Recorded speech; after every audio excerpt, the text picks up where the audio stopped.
Hey guys, it's Paul Myers, licensed counselor, owner and lead therapist of Intentional Counseling. We're a group practice in Frisco specializing in mental health.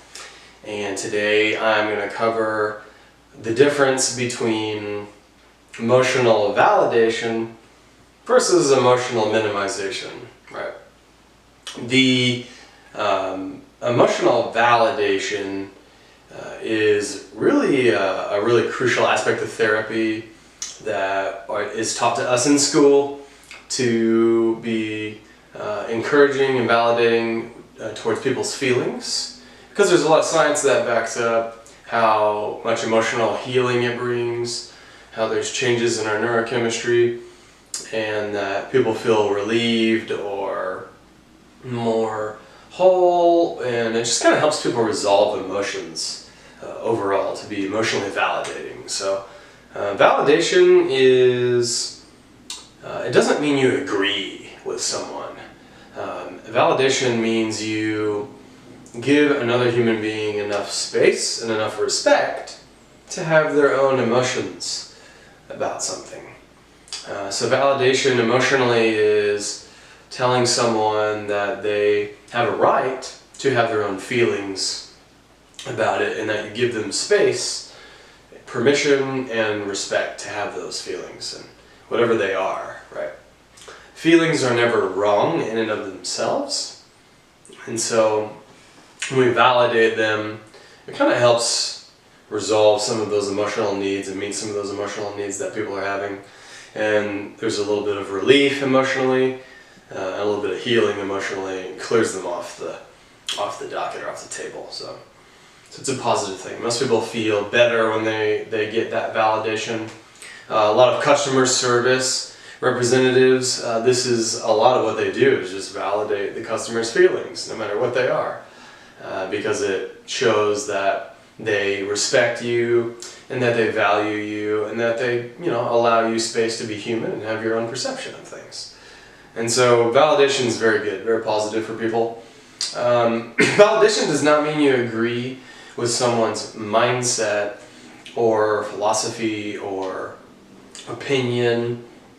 It also does not mean that the feeling that person is having, should be indulged in to where you have an excuse for your behavior. Behavior is different from emotion. Emotions, we all have them. Behavior we choose. Certainly the emotions can dictate the behavior and influence your behavior powerfully, for sure, if you're not careful. But ultimately, validation is about just the emotion. It's not about behavior. It's not about decisions that people make. It's not about any actions, choices. It's just about the feelings that people have only. So validation is always a good thing. I'll give you an example. It's, let's say someone comes to me and they're complaining about their job and it's very stressful, and there's lots of expectations from their boss, and high demand in work hours, and not enough time in the day to accomplish everything, and it's really just a toxic environment.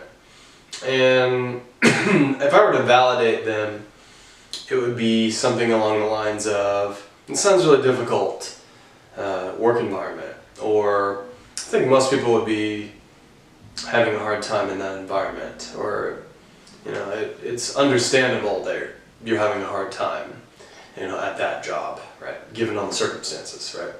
So these are examples of validating statements. There's basically just saying, hey, you have a right to have your own emotions, and that is difficult, and it's kind of affirming their emotional state that they're in at that time, right?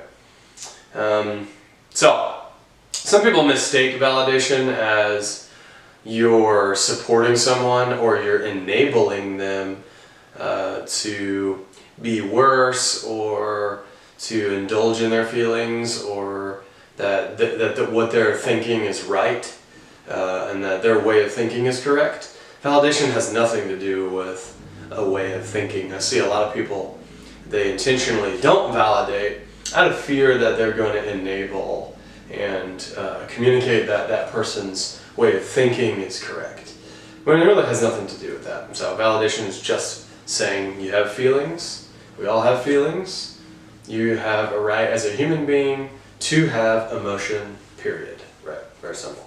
Okay, so that's emotional validation. Emotional minimization is the opposite of this. So we are downplaying people's feelings. We're minimizing it. We're making it seem like it's no big deal, or it's not as significant or as important as that person is making it out to be, right? So classic examples of emotional minimization would be somebody comes to me with their problem, and I tell them that they shouldn't feel that way, or that you're just being irrational, or that your feelings they're not valid, they're way out of reality, you're way off base, or other people have bigger problems than you, and just kind of downplays people's experience. Classic minimization would be in an extreme sense, would be to suck it up and deal with it, or man up and just kind of deal with your problems, or grow a backbone, or dry your tears up, or men don't cry. These are very emotionally minimizing statements. It's a philosophy that feelings equal weakness, that usually emotional minimization comes from that type of thinking, that philosophy that feelings equal flawed, or feelings equal you're weak or pathetic, or not, fill in the blank, not strong. And so that people minimize feelings thinking that they're being strong, right? When really being emotionally minimizing just makes people feel hurt.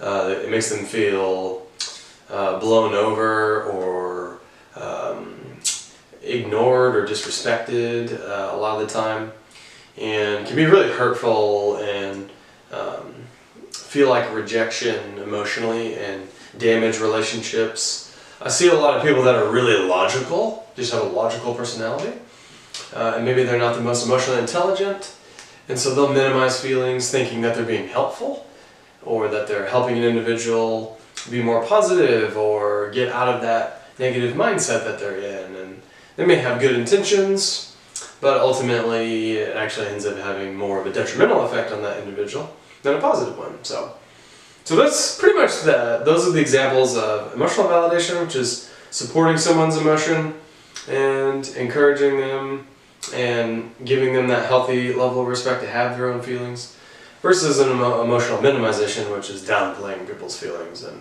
pretending like it's not as big of a deal as it really is to that person, right?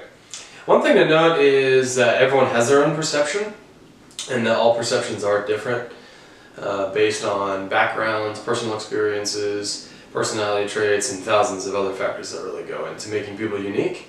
And we really want to account for those differences in individuals, and rather than seeing those differences as a direct attack on you for being different than you, or seeing those individuals' differences or difference in perception as a flaw or wrong or inaccurate, we want to just account for the differences in individuals.